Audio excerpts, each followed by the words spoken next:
What's up, you guys? My name is Spencer. I am the founder of the Bodysurf blog, and today I wanted to share with you guys the equipment that I use when I go body surfing. So the first essential piece of equipment that any body surfer needs, really the only piece of equipment you need for body surfing, is a swim fin. Two swim fins, actually, one on each foot. And the idea behind wearing a swim fin is that it elongates your foot. It gives you a lot more kicking power so you can catch waves earlier, you can stay on the wave longer. And then just for safety too, right? If you're ever caught in a rip current, fins are going to help you swim a lot faster and stronger. So the brand of swim fins that I use are fins. They're based out of Hawaii. A lot of Hawaiian lifeguards use fins. I was given these fins when I was a lifeguard in San Diego. A lot of Southern California body surfers and lifeguards use fins as well. What I like about these is they're pretty stiff, which gives you a lot of kicking power. And I also like that they have these channels here.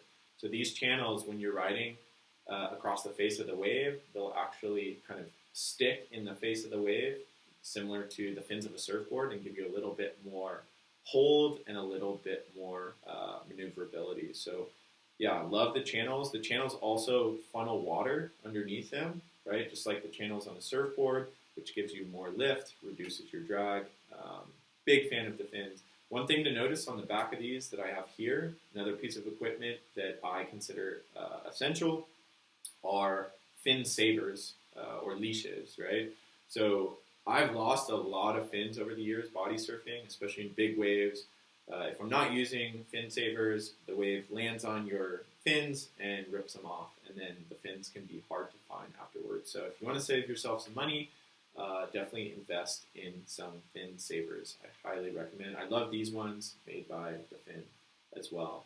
Another fin brand that I wanted to talk about are yuccas. I have to be honest, I've never used yuccas before. I'm definitely interested in buying a pair, probably next time I'm in California. A lot of wedge body surfers use yuccas. A lot of Southern California body surfers use yuccas. They have a model called the long blade, which is a much narrower and longer blade than this. In theory, that would give you a lot more flex and a lot more kicking power. The other thing, yucca has some really cool designs, very artistic, cool color patterns. I believe they use a softer rubber, which gives you a little bit more flex. And then most of their shoe pockets, maybe all of their shoe pockets, have a nylon lining, which would reduce kind of the chafing or rubbing that you would get from wearing the fins. The only downside of wearing the fins is that I've gotten many scars and blisters wearing these over the years.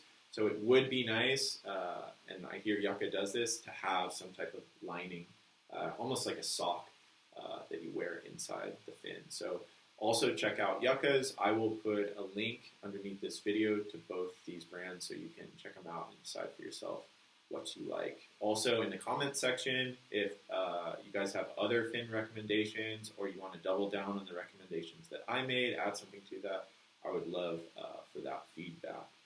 Another essential piece of equipment that a lot of body surfers use are hand planes. I personally don't use hand planes that often. The only time I use them is at a point break where I already know which direction I'm going to surf the wave. So, you know, if I'm going right, I would wear the fin on my right hand, or sorry, the hand plane on my right hand. If I'm going left, I would wear it on my left hand. The reason I don't like using a hand plane that often, especially at beach breaks, which is predominantly where I body surf, is that it's harder to swim when you're wearing one, and then oftentimes it's hard to exit the wave. So I'm pretty much locked in. The hand planes, you know, when I'm trying to kick out of the wave, it gets sometimes stuck on the wave, and I've actually tweaked my shoulder trying to get out of the wave. So just depends on personal preference. I don't use hand planes that often. Like I said, other body surfers, they only body surf using a hand plane. So really nice piece of equipment. Gives you a little bit more speed, a little bit more lift, helps you stay in the wave longer, helps you catch the wave a little bit earlier. But I just like the freedom of using nothing but fins. So personal preference. This brand right here, WA Handplanes, Wave After Wave is what WA stands for. They're a member of 1% for the Planet, which means they donate 1% of their sales to environmental nonprofits. This hand plane is the Bad Fish model. It's made out of recycled ocean plastics, which is pretty cool. And then this strap is super comfortable, fits really nice to my hand, and there's also a leash which you can wear around your wrist, so that if you wipe out and you get, if the hand plane comes off your hand, the leash will make sure you don't lose it. So definitely check out WA Handplanes. Also, Enjoy Handplanes is another brand that I really like. I don't have one with me right now. A buddy of mine uses an Enjoy Handplane. They're based out of San Diego, California, and you can find them in most Patagonia stores. So I'll also put a link to both of these handplane brands as well. Handplanes, really awesome equipment for body surfers. I would suggest having one, even if you're not going to use it all the time, just for a different feel on the wave. And especially if you're going to a point break, it would be nice to have a WA handplane. Another handplane brand that I can vouch for are Slide handboards, and particularly the Slide Grom handboard, which is made of styrofoam. It's a bit bigger than this one, and it's great for beginner body surfers. So if you're watching this video and you're interested in learning how to body surf, I would highly recommend the Slide Grom handboard, just to help you catch the wave, give you more lift, especially if you're in the whitewater. It's a really good tool to have. It works kind of like a kickboard to help you figure out how to catch the wave and stay on it longer. Other than these two pieces of equipment, the only other thing that I use are swim trunks. I live in Costa Rica. The water is 80 degrees Fahrenheit year-round here, so I don't have to wear a wetsuit. So I want to talk a little bit about the swim trunks that I use. So first swim trunk here is made by Patagonia. Big fan of Patagonia. I love that they're a member of 1% for the Planet, and they try and reduce their environmental impact as much as they can. I believe these shorts are made of recycled fishing nets, recycled nylon. What I look for in a body surf short, in board shorts that I use when I'm body surfing, is something without side pockets. These trunks just have this back pocket here, but no side pockets. The reason you don't want side pockets when you're body surfing is because when you're gliding along that wave, those pockets will fill up with water. Also, when you're swimming for the wave and you're trying to catch it, and that added water will slow you down. It creates more drag, and just not a good thing to have when you're out there body surfing. Okay, another swim trunk that I wanted to show you guys are these ones made by Vissla. It's a co-branding with Dafin. You can see the little Dafin logo there at the back.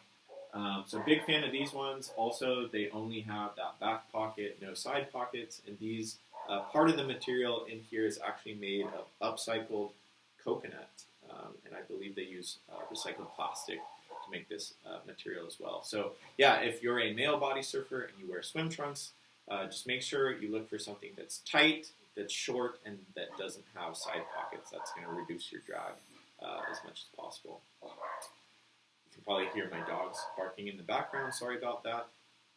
Last thing here that I wanted to mention, Mark Cunningham, who I'm a big fan of, really amazing body surfer, also a longtime lifeguard in Hawaii. He recommends that you use Speedos. I sometimes use Speedos. I was not a water polo guy. I wasn't a swim team guy, so I'm not really used to wearing these. But they do make a big difference in terms of reducing your drag.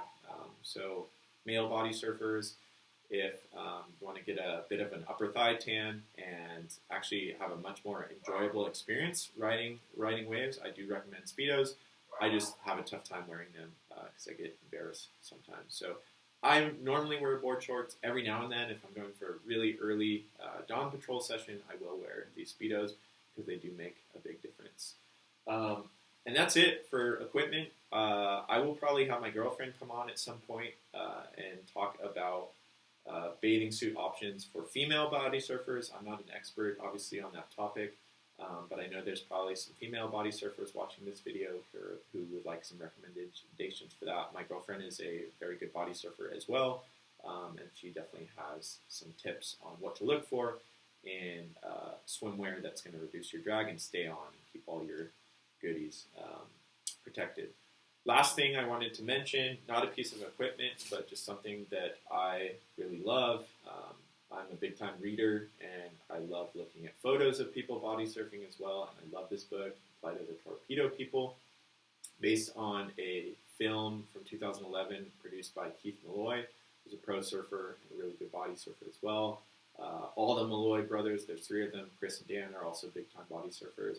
So this book features a lot of the best body surfers in the world. I believe that's Mike Stewart right there. There's also some text, which is really cool because there's not a lot of books, not a lot of information out there in general about body surfing. Really beautiful writing about body surfing as well. But the highlight of this book, obviously the photos. So I would recommend, if you're looking for some inspiration, looking for something to have on your coffee table or on your desk, check this book out, The Plight of the Torpedo People. Yeah, and that's it. If I missed anything or you guys want to add some comments, some feedback, if there's any other videos or recommendations, questions that you have, feel free to subscribe and make a comment in the comment section. And go ahead, at the end of this video, you can check the bio section of this video. I will add some links to all the different pieces of equipment that I talked to in the video. All right, you guys, have a good one. Thanks for watching. Ciao.